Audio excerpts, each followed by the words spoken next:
Thank you once again for having me here. So this is interesting because this is, I think, the second or the third time I'll do a speech on this TEDx format, and I really love the format. It's really interesting, but for somebody that likes to talk a lot like me, it pretty much constricts you. I have to talk part time. So when it's time, you start the clock. But this place means a lot to me. The first part of my speech, I'll get out the emotional part. The emotional part, why I decided to come when I got the invitation was because UCH means a lot to me. Many years ago, my mother struggled for her life as she passed her last breath, and she passed in the same hospital, and the care was immense. They did all they could for her, but she couldn't make it through.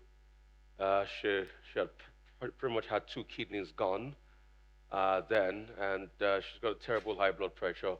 All of these were complications after she had me. So thank you guys for the care here. So this is my payback, and I had to find time to come just to, say I'm grateful to all the doctors here, and thank you for what you did for my mother, what the generations then did for my mother, and it means a lot to me.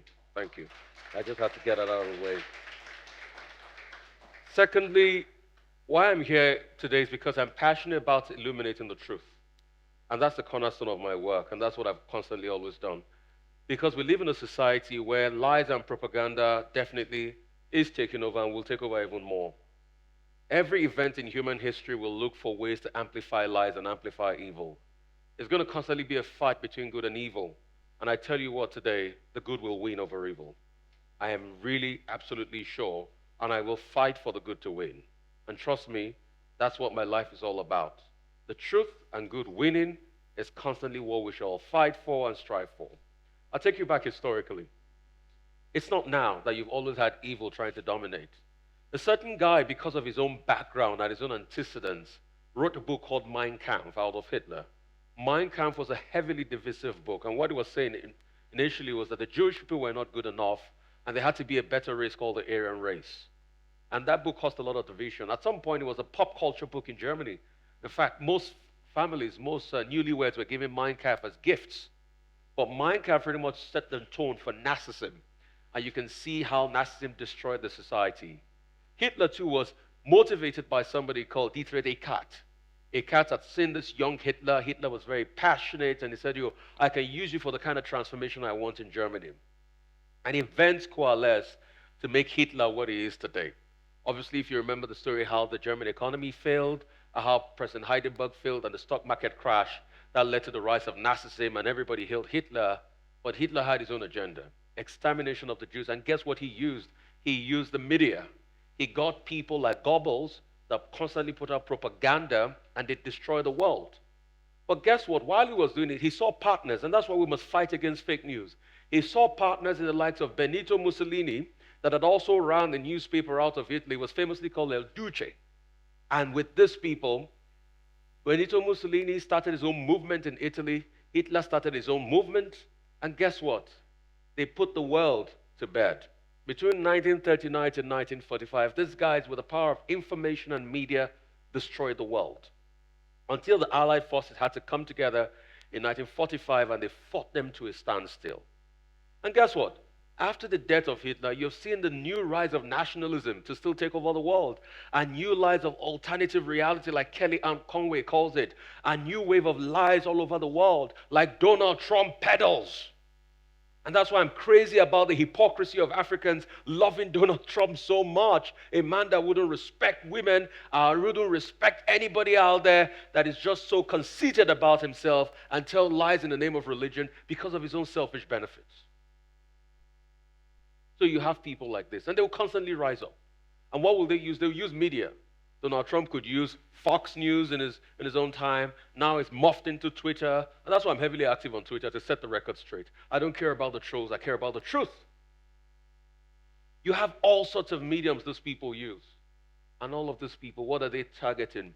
They have their own innate desire that they want to sell to the world, and they're not changing it. They want to sell lies. They want to sell falsehoods. They want to sell propaganda. And that's the world we live in today. And guess what? The tools have only increased, because now you have artificial intelligence that is doing a lot.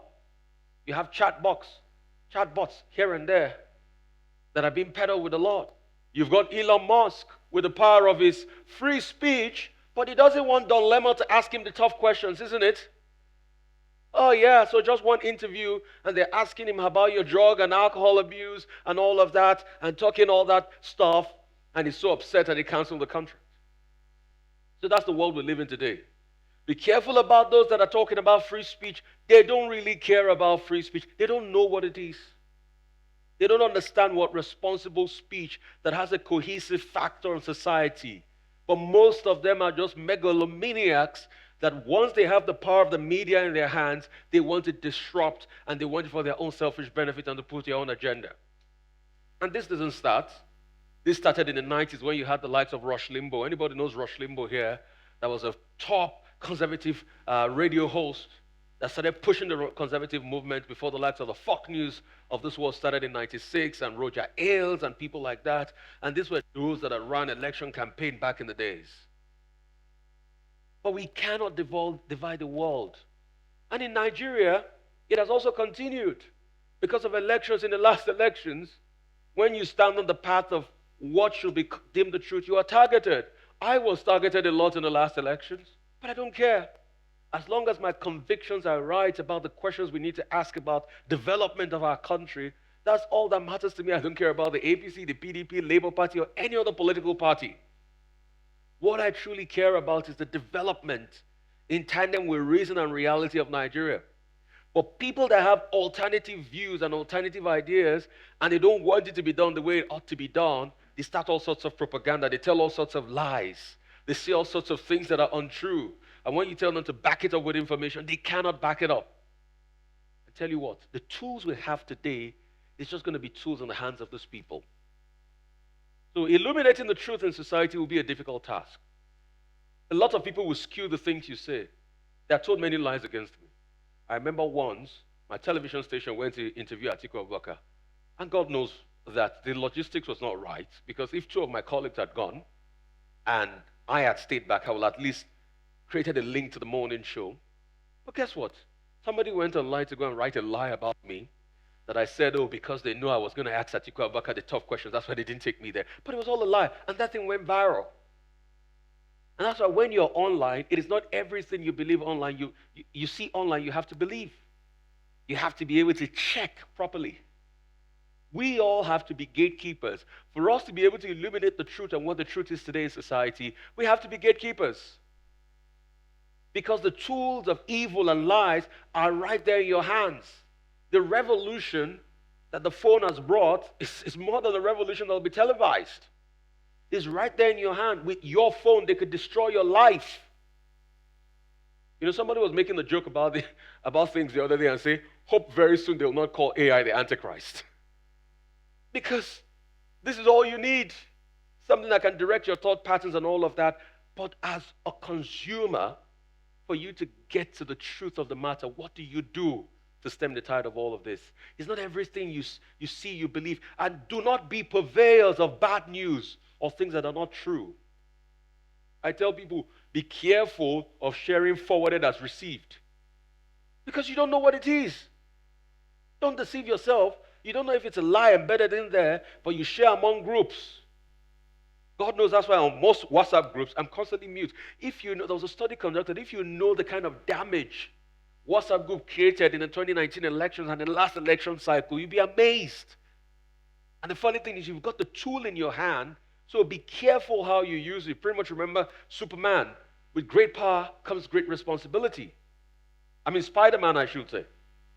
With great power comes what? Great responsibility. So you have to be careful, because we, knowingly or unknowingly, wittingly or unwittingly, we can all be purveyors of bad news and societal degradation with the things we share. And trust me, this bug of social media is not going to go away. It's going to morph into many other things that will cause a lot of damage, but it can cause also a lot of advancement to the world. So that's why I don't believe in the advocacy of shutting technology down. So what are some of the things you have to do yourself? Number one, verify everything possible. Before you share any news, I tell people there are top traditional sources in Nigeria. The Punch, the Guardians of this world, the traditional media sources. Try to benchmark and verify with them the veracity of that story. careful before you share it. Secondly, try to imbibe the use of tools, fact-checking tools. Timestamp is one of them. If you see a picture now, try to check. What time was the picture taken? Can you take it through your own timestamp? Like recently, we've been reporting about the killings in the Niger Delta and see what's happening. A lot of pictures have been coming out. We don't know which one is true. You don't know what's going on out there in the communities. So try to verify before you share it. And be careful what you share, because you don't know which is true or not.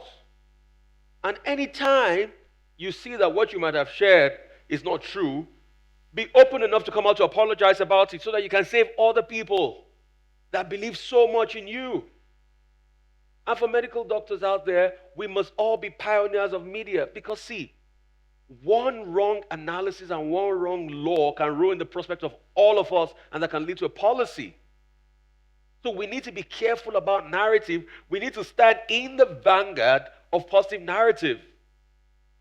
Recently, Nigeria made a law about expatriates, where they bopped up the fee for expatriates about $10,000 to $15,000.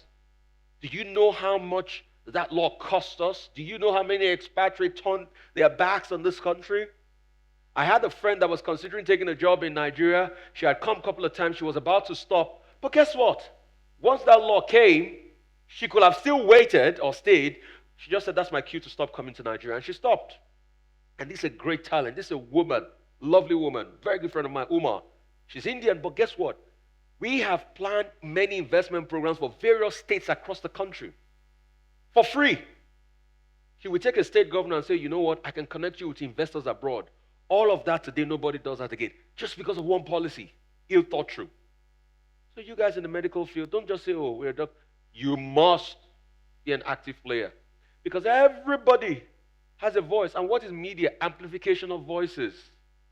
You must be in the media space. Little wonder Sanjay Gupta, when he was given the chance at being the Surgeon General of Barack Obama, he said he was content with his job on CNN and his private practice rather than being Surgeon General, because he knows what the power of a narrative. One wrong narrative goes out there, everything is ruined. So also you must be custodians. I mean, I see the possibility of having a university, college, hospital, radio station. Is it possible? Is it possible? You guys go for it. Community radio station, target it, go for it. It can be done. So we can have the voice of doctors, we can have the advocating voices of doctors out there. It is possible.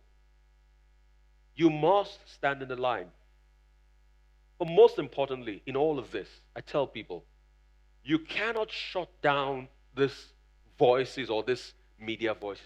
What you have to do most importantly is to engage. You cannot say a voice of irrationality, you will be irrational to that voice. Hillary Clinton made that mistake in the last election cycle where she called Trump followers a bunch of deplorables. No. You engage them with common sense. So the last part of my talk today is, in illuminating the truth in society and radiating the truth, you have to engage. All sorts of narrative are coming. Tribal bigotry is coming. All sorts of asinine narrative is coming out there. Engage those voices. Do not just let them go in the wild. Engage them with logical reasoning, not with abuses. Not with you're stupid, you're mad, you're crazy. Oloshi, Olori Buruku, Ode, fool. Obedience, Ronu. No. You engage them. And you make your point. And let me tell you something about making your point. Even when you make your point, the person might not grab it, but you've sown a seed. All you just need to do is to sow a seed. For me, one of the most effective people at this kind of evangelism of the truth have been the Jehovah Witness people. Goodness me. They come in there every day. All they need to do is to show up. Not to argue with you, to sow a seed. Have you ever wondered how that thing goes? The very first time you locked it on, say, I don't want to see them. No, they're coming, I don't want to see them. At some point, your conscience will now prick you and say, okay, let them in. And all they need to do is, they just need to go in there and give you a week. Boom. And they've moved on. So that's the way you should be with people. Once again, let me reiterate those words. Number one, understand the tools. Be very careful before you share. All right? When you have shared a misnomer, be right enough to apologize. Know how to use tools. timestamp and the likes, all right? Know how to use those tools that which people use in editing and just take them through it. Anything before you share. If you see videos, take it with a pinch of salt. Don't just share like that. Then most importantly, this University College Hospital needs to have their own radio station where the voice is going to be amplified. I said that too. Then also, learn to engage. Engage and put your own side of the narrative out there. Even if the person doesn't get it, it will be on record. You said your own part of the narrative. And as I wrap up, the world will always be about two forces. The force of good, the force of evil. There's going to be a fight. And it's always been like that since time immemorial. That's the way civilizations of the world happen. America is fighting China today because of dominance, isn't it? Before now, it used to be the Germans with Hitler and Europe. Many years ago, it used to be empires, like the Roman Empire, the Holy Roman Empire. So constantly in the fight for civilization, there will always be something called Thucydides' trap, where they are contending ideas. Just like the civilization fight today, when some people are talking about, sex change and all sorts of things like that. It's a civilization fight. But constantly be on the side of reason and also constantly be on the side of dialogue. Thank you. Amazing.